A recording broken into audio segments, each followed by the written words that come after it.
यीशु मसीह versus Hindu भगवान शिव, इन दोनों में क्या फर्क है? जी हाँ प्यारे प्यारे भाइयों और बहनों, आज के इस वीडियो में मैं यही बताने वाली हूँ। वीडियो को अंत तक देखिए, बहुत कुछ बताएंगे इस वीडियो में हम। पसंद आए तो बिना लाइक सब्सक्राइब किए मत जाइएगा, क्योंकि आपका एक एक सब्सक्राइब हमारे लिए बहुत महत्वपूर्ण है। अगर मैं बात करूं भगवान शिव की, तो भगवान शिव को पाप विनाशक कहा जाता है, अर्थात जितने भी लोग पाप करते हैं उनका विनाश करने वाला कहा जाता है। अगर बात की जाए यीशु मसीह की, तो यीशु मसीह पाप विनाशक नहीं है, यीशु मसीह पापों का विनाशक है। अर्थात जितने भी लोग अपने अपने गुनाहों को मानकर यीशु मसीह की ओर फिरते हैं, उनके पापों को अपने बहाए हुए लहू से धोकर शुद्ध करते हैं और विनाश नहीं करते, किंतु अनंत जीवन देने का वादा भी करते हैं, अर्थात हमेशा का जीवन। भगवान शिव को स्वयंभू कहा जाता है, मतलब शिव जी स्वयं से है, अर्थात उसकी कभी जन्म नहीं हुआ है, वो स्वयं से है। कुछ मान्यताएं हैं कि भगवान शिव के पिता सदाशिव हैं, तो इस संबंध में स्वयं से है कहना गलत है, क्योंकि शिव की माँ दुर्गा है और पिता सदाशिव हैं। अब बात करते हैं ईसा मसीह की। ईसा मसीह को खुदा कहा जाता है, अर्थात खुद से है, किंतु बाइबल के अनुसार तो ईसा मसीह का जन्म कुंवारी मरियम से हुआ था, तो खुद से कैसे हो सकते हैं? बाइबल यूहन्ना रचित सुसमाचार पहला अध्याय के अनुसार परमेश्वर यीशु मसीह और यहोवा परमेश्वर दोनों एक ही है। जैसे आत्मा और शरीर एक है, वैसे ही परमेश्वर की शब्दवाणी अतः सामर्थ्य जगत में देह धारण किया और हम मनुष्य के मध्य रहकर अपना सारा काम किया। सर्वशक्तिमान परमेश्वर ने अपने अंतर आत्मा को निकालकर जगत में हम मनुष्यों के कल्याण के लिए भेजा। इस कारण से ईसा मसीह खुदा है, क्योंकि वह खुदा का पवित्र आत्मा है। अब हम बात करते हैं शिव जी के बारे में, जिसे देवों के देव महादेव कहा जाता है। देव का मतलब सबसे बड़ा भगवान या प्रभु है, अर्थात महाप्रभु या सबसे बड़ा भगवान या प्रभु भी कह सकते हैं। यीशु मसीह को भी बाइबल के अनुसार राजाओं का राजा और प्रभुओं का प्रभु कहा जाता है। शिव को शिवम भी कहा जाता है, अर्थात शिवम का मतलब प्रेम है। लेकिन जब हम प्रेम के विषय में यीशु मसीह को देखते हैं, तब केवल यीशु मसीह ही हमें सच्चा प्रेम करना सिखाया।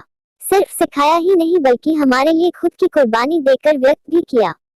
दया, क्षमा, पड़ोसियों से भी अपने समान प्रेम करना, भलाई करना, जरूरतमंद दुखी व्यक्ति की सहायता करना, हर प्रकार के भलाई काम, अर्थात एक दूसरे से प्रेम करना सिखाया। शिव तो केवल कहने मात्र है, किंतु यीशु मसीह ने सिर्फ कहा ही नहीं, करके भी दिखाया। जब हम शिव की जीवन शैली को देखते हैं, तब हमें केवल मार काट, गुस्सा, क्रोध, लड़ाई, झगड़ा, उठापटक, गांजा, भांग, नशा, हर प्रकार से जो मनुष्यों के लिए गलत है, वही सीखने को मिलता है।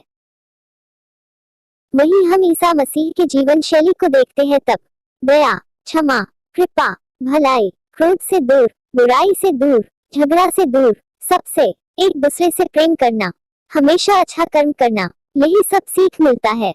इससे हमें पता चलता है शिव और ईसा मसीह के जीवन शैली में जमीन और आसमान का फर्क है। भगवान शिव को महाकाल कहा जाता है। महाकाल अर्थात मनुष्य जाति का विनाश करने वाला, सबसे बड़ा महाकाल अर्थात मनुष्य जाति का अंत करके मौत का देवता यमराज को सौंपने वाला, और यमराज आकर नर्क ले जाकर जीवन भर के गुनाहों का सजा देने वाला है।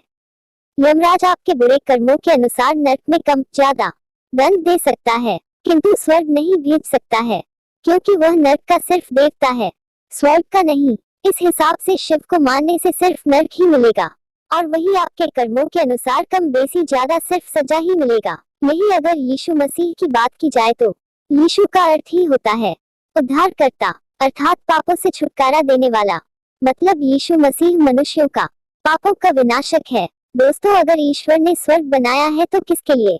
हम मनुष्यों के लिए ही ना। हम सभी जानते हैं कि पृथ्वी भर में कोई ऐसा मनुष्य नहीं जिसके हृदय में या जीवन काल में पाप ना हुआ हो। हम समस्त मानव जाति पापी ही है। इसी कारण से यीशु मसीह एक जरिया है स्वर्ग में जाने का रास्ता।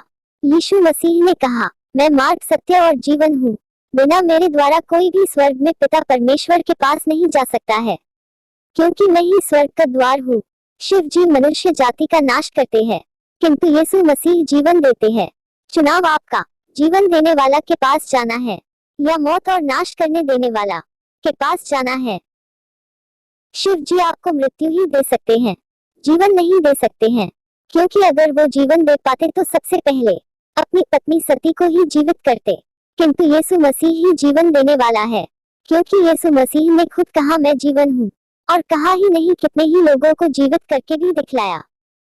शिव जी हर वस्तु दे सकता है, चाहे वह धन दौलत हो या रुपया पैसा या नारी के गर्भ में बदलाव या कहे हर प्रकार का सुख सुविधा, किंतु एक चीज नहीं दे सकता है, जीवन। परंतु प्रभु यीशु मसीह जीवन ही नहीं अनंत जीवन अर्थात हमेशा का जीवन पापों से शुद्ध करके देने का वादा करते हैं। जो मनुष्य पापों को छोड़कर पश्चाताप करता है और यीशु मसीह की ओर मुड़ता है, उसे यीशु मसीह अनंत जीवन देने का वादा करते हैं और पृथ्वी पर शांति व आशीष प्रदान करते हैं। दोस्तों, चुनाव आपको करना है कि आपको कौन चाहिए। आपको और आपके पूरे परिवार को बचाने वाला यीशु मसीह चाहिए या नाश करने वाले शिव जी चाहिए। जो भी चाहिए कमेंट करें, हम भी तो देखें किसे क्या चाहिए। ईश्वर के वचन को आगे बढ़ाने तथा फैलाने हेतु और सत्य को आपके समीप लाने में काफी मशक्कत करनी पड़ रही है। इस कारण मेरी आपसे गुजारिश है कि इस QR कोड को स्कैन करके ईश्वर के कार्य को आगे बढ़ाने में हमारी मदद करें। जो भी कोई इस वीडियो को देख रहे हैं, उसके लिए मैं सर्वशक्तिमान परमेश्वर से, जो जगत का सृजनहारा है, उससे प्रार्थना करती हूँ, जो कोई भी आपके महिमा के लिए हमें सहयोग दे, उसके घर परिवार तथा कार्य क्षेत्र में सहायता करे और उनके हाथ में आशीष और बरकत दे। हर प्रकार की बीमारी से चंगा कर और आर्थिक स्थिति को ठीक कर, चाहे वह किसी भी धर्म जाति से हो, उनकी सहायता कर। आमीन।